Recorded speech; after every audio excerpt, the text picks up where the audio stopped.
With the end of the 1992 F1 season seemingly heralding a bit of a changing of the guard in Formula 1, let's have a look at the scene among the junior formulae as the next generation of drivers try to make it to the top. British Formula 3. 1991 had seen a three-way scrap for the title between Rubens, Barrichello, David Coulthard and Gilles de Ferran, and when the first two moved up to F3000, de Ferran moved from Edenbridge Racing to take Coulthard's old seat at Paul Stewart's team and won the series quite handily in the end, finishing on the podium in the first 9 races in a row, including 4 wins, and adding 3 more wins before the end of the season.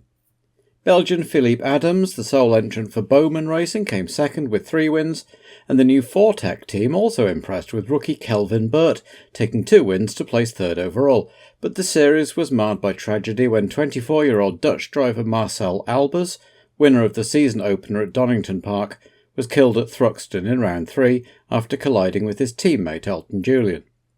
Albers remained in his car for nearly a full hour after the accident before dying on his way to hospital, a situation that raised some serious questions about safety in junior racing.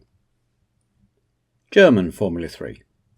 For 1992, the calendar for German F3 was heavily revised.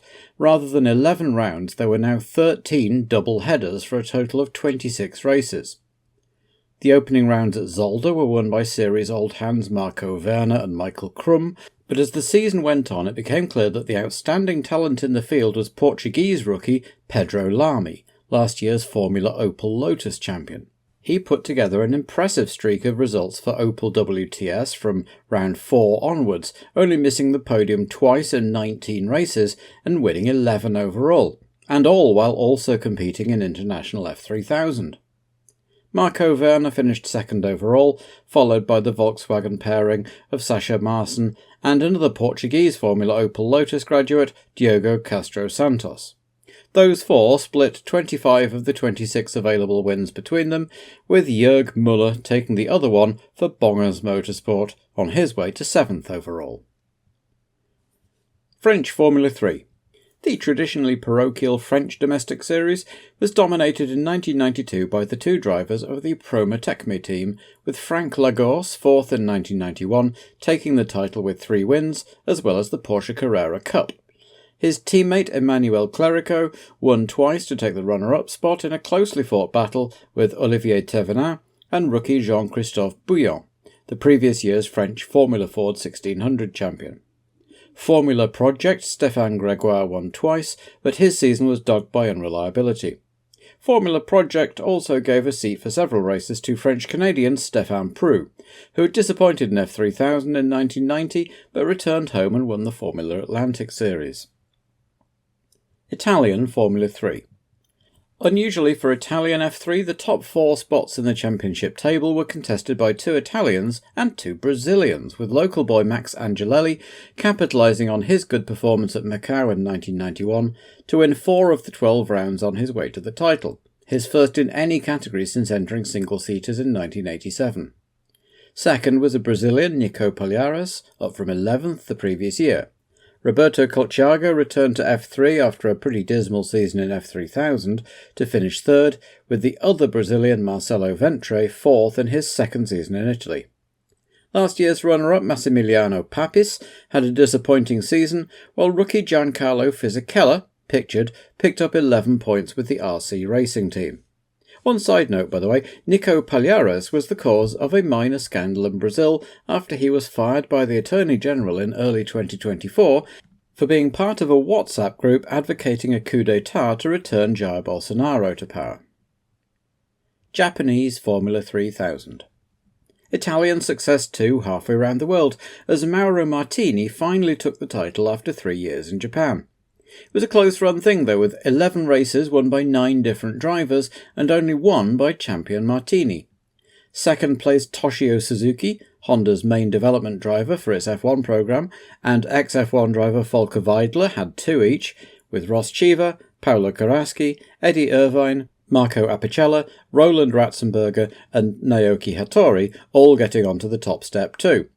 But again the series was marred by a tragedy as the 1989 champion Hitoshi Ogawa was killed at round 4 in Suzuka after colliding at high speed with Andrew Gilbert Scott and going flying into the tyre wall. Gilbert Scott was injured, as were several photographers and cameramen, but Ogawa's severe head, neck and leg injuries proved fatal. British Formula 2.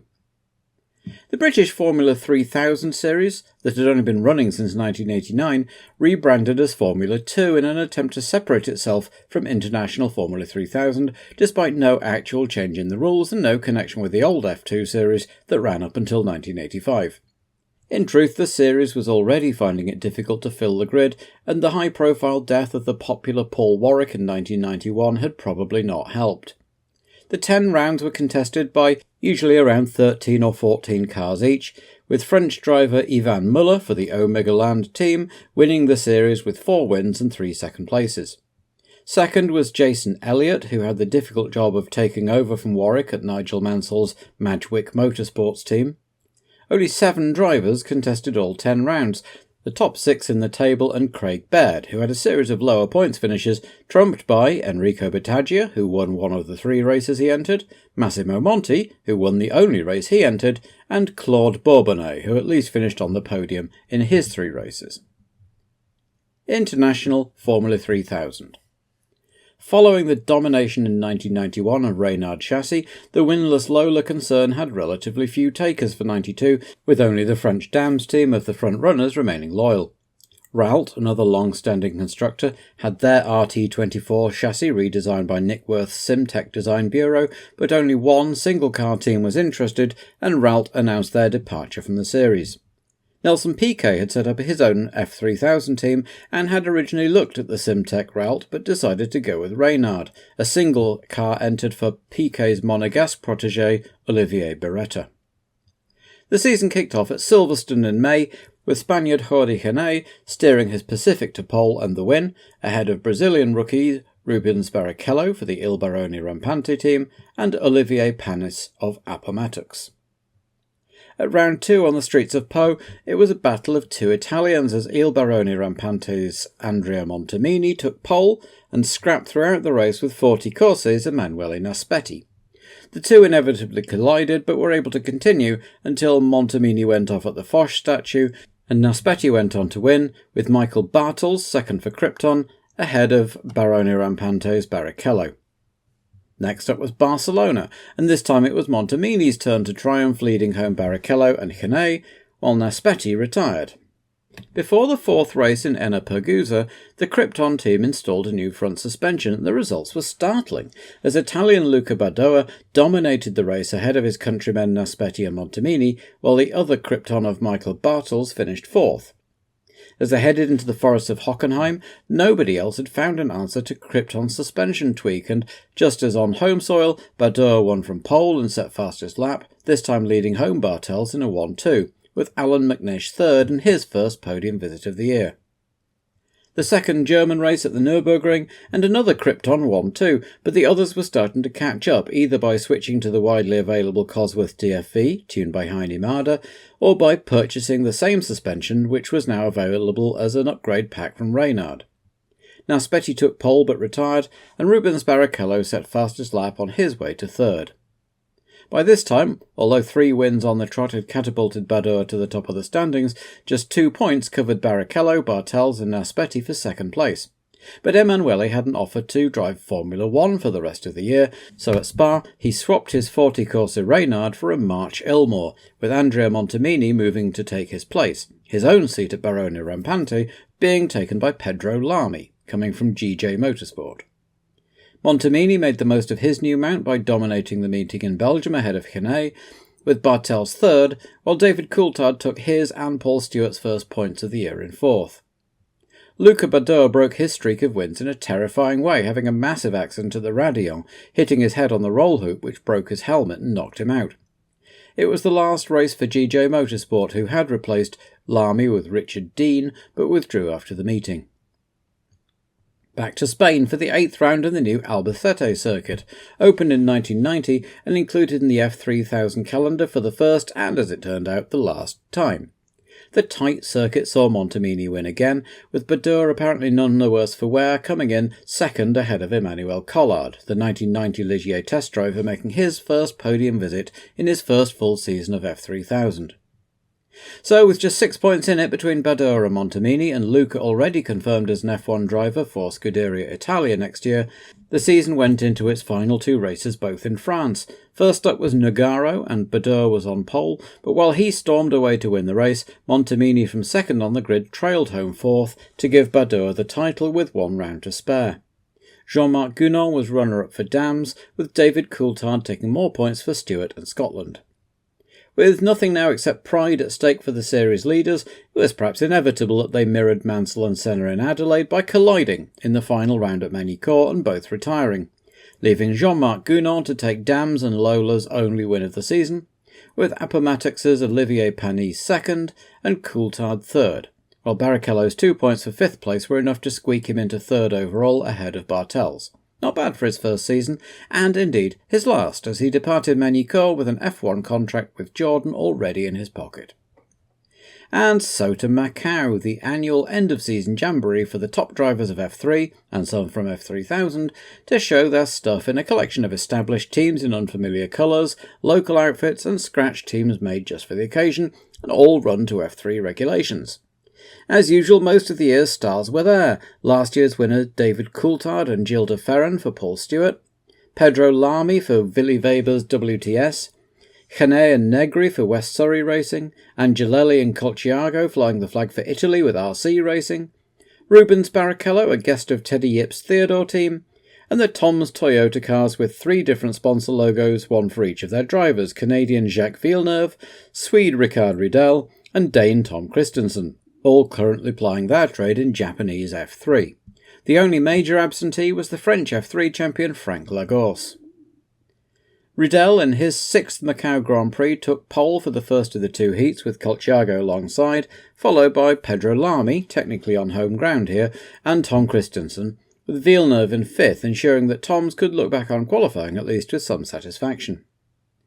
Roberto Colciago was a bit eager, but wasn't actually moving when the green light came on, so he got away with it as he shot into the lead, chased by Riedel and the rest, and behind them Tom Christensen was tapped by Angelelli, sending both cars spinning, narrowly avoided by Villeneuve, as Angelelli collected de Ferran and several others. Coulthard braked in time and kept going, but the red flag was out and a restart called. So off they went again, with Colciago creeping forward again and taking the lead. Everyone got through Lisboa this time.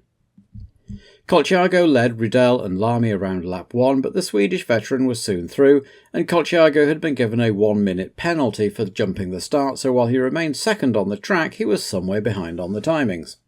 But he was holding up Lamy, who came through and headed off in pursuit of Riedel. Mika van Hool demolished his P1 Engineering Reynard at the top of the hill, spreading debris around, as Lamy caught Riedel and set about getting past, making it through and breaking into Lisboa. It looked like Lamy, the pre-race favourite, had it sewn up as the end of Heat 1 approached, but he was held up by Riedel's fellow Swede Peter Asland, allowing Ricard to nip through and retake the lead, but had he done it under the waved yellows? Riedel led the last lap with Lamy and Villeneuve second and third, and after some discussion the stewards agreed that Riedel had indeed passed under the yellows and awarded the win to Lamy, who would therefore start the second heat from pole position, but with Riedel level on timings, so it was a straight race to the finish. From way down the pack, Roberto Colciago jumped the start again, taking the lead until Riedel outbraked him into Lisboa.